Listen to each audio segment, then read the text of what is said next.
Lining cutting করার পর আমাকে এবার হচ্ছে মেন যে কাপড়, সেই কাপড়গুলোকে এবার কাটিং করতে হবে। লাইনিংগুলোকে ইউজ করে আমাকে এবার কাপড় কাটিং করতে হবে।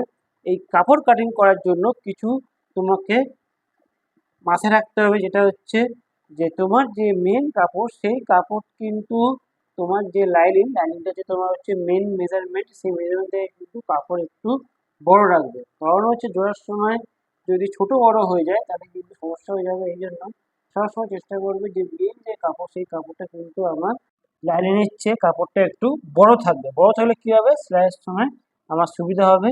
তো এইভাবে সবার প্রথমে কি করবো, সবার প্রথমে আমার ব্যাক প্যাটার্নটাকে আমাকে সেট করতে হবে। ব্যাক প্যাটার্নটাকে আগে কাটিং করতে হবে। যেহেতু এটার পেছনে কোনো হুক নেই, এই জন্য হচ্ছে যে জয়েন দিক থেকে এইভাবে ব্যাক প্যাটার্নটাকে ফেলতে হবে, ফেলে এটাকে আমার কাটিংটাকে এটা করে নেব। এই হচ্ছে আমার ব্যাক প্যাটার্নটার কাপড় কাটিং হয়ে গেল।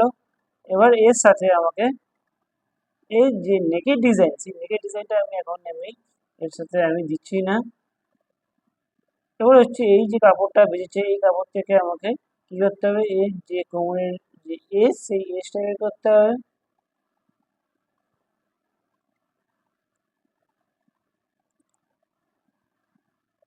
এস বের করে এক্সাক্ট যেমন তেমন কাটিং করতে হবে, শুধু চারপাশে একটু করে মার্জিন রাখতে হবে। এবার হচ্ছে এই যে কাপড়টা বেরিয়েছে, এই কাপড় থেকে এবার আমাকে হচ্ছে তলার যে বেল্ট, সেই বেল্টটা বের করতে হবে। যেহেতু এই কাপড়টা খুবই কম, এটা মাথায় রাখো, এই কাপড়টা কমের জন্য আমাকে চেষ্টা করতে হবে আরও যেখানে যতটা কাপড় কম বসে চেষ্টা করতে হবে।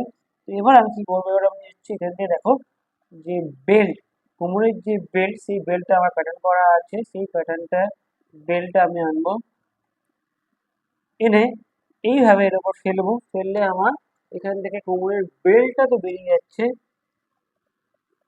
তো এই হচ্ছে আমার কোমরের বেল্ট কাটিং হয়ে গেল।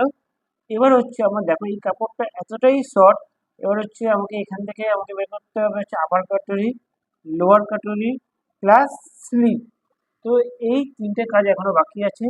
এবার আমি কি করবো, এই যে কাপড়টা বেঁচেছে, এই কাপড় থেকে আমাকে সবার প্রথমে এই যে কাপড়টাকে আমার বেঁচেছে, এই কাপড় থেকে আপার কাটরি আর লোয়ার কাটরি, দুটো কাটরিকে আমাকে সবার বের করতে হবে।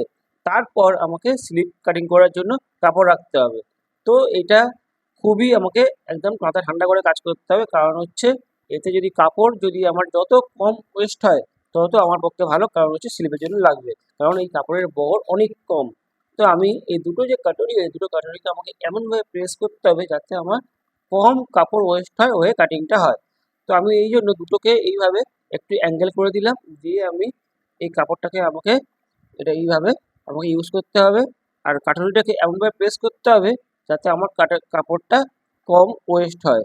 তো আমি এইভাবে চেঞ্জেস করে করে আমাকে এটাকে করতে হবে। তো আমি এই কাটুরিটাকে আমাকে যদি এইভাবে করি, তাহলে আমার এই কাপড়টা একটু কম ওয়েস্ট হচ্ছে, এখান থেকে কাপড় বেঁচে যাচ্ছে একটু। তো আমি এইভাবে সর্বপ্রথমে আমাকে আপার কাটুরিটাকে আগে ফার্স্ট কাটিং করে নিই। একটু একটু সাইডে হাফ ইঞ্চি মতো কাপড় রাখতে হবে যাতে সেলাই করার সময় কোনো অসুবিধা না হয়, জোড়ার সময় বেসিক্যালি।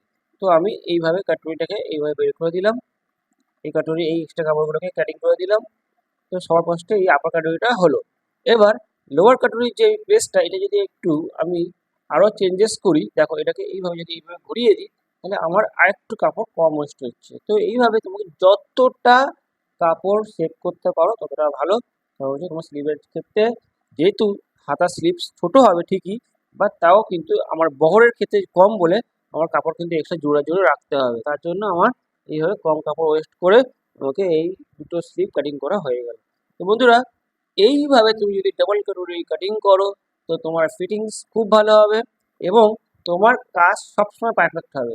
আর এইভাবে যদি প্যাটার্ন রেখে প্যাটার্ন করে তুমি যদি কাটিং করো, তাহলে তোমার হচ্ছে বারবার কাজের ক্ষেত্রে তোমার কোনো মাথা লাগাতে হবে না। তোমার কাজ একটা প্যাটার্নে তুমি অনেকবার কাজ করতে পারবে এবং কাজের কিন্তু গুণমান এবং কাজের কিন্তু কোয়ালিটি ভালো হবে। তো বন্ধুরা, যদি ভিডিওটা ভালো লেগে থাকে, যদি ভিডিও দিয়ে কিছু শিখে থাকো, তো প্লিজ লাইক এবং সাবস্ক্রাইব করবে এবং বন্ধুদের সাথে শেয়ার করবে। তো থ্যাংকস ফর ওয়াচিং।